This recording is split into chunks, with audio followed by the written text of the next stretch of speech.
চক্রবৃদ্ধি সুদে কোনো মূলধন দ্বিগুণ হয় 3 বছরে, কত বছরে তা 256 গুণ হবে?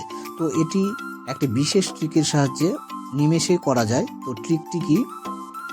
তো m⁴1/t1 = n⁴1/t2। তো এখানে m কি? তো m হলো দ্বিগুণ। দ্বিগুণ হয় কত বছরে? 3 বছরে।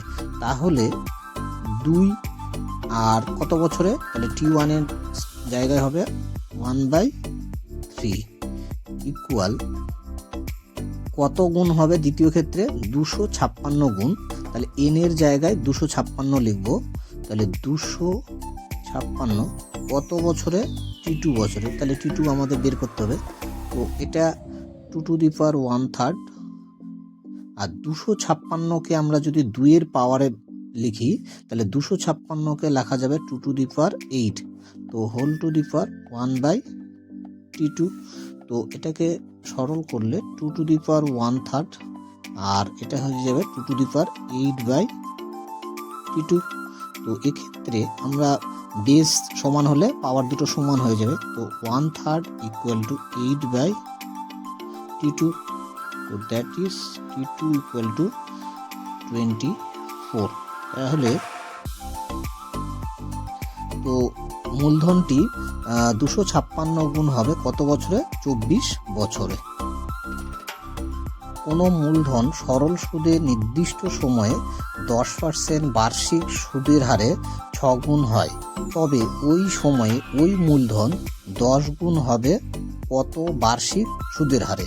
তো এক্ষেত্রে আমরা এটা খুবই সহজে অতি দ্রুত করতে পারবো একটা বিশেষ ট্রিকের সাহায্যে। তো ট্রিকটি কি? তো এক্ষেত্রে আমরা সুদের হার চেয়েছে, তো r1/r2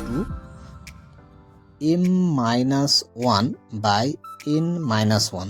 তো এক্ষেত্রে r1 মানে প্রথম সুদের হার কত? 10। কত গুণ হবে?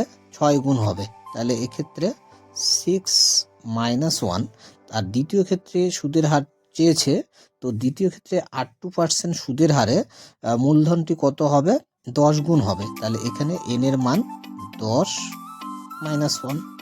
তো এটা হিসাব করলে 10/r2 = 5/9। তো এটা কাটলে 2। তো দ্যাট ইজ r2 = 18। তাহলে এখান থেকে আমরা বলতে পারছি তো কোনো মূলধন 10 গুণ হবে 18% সুদের হারে।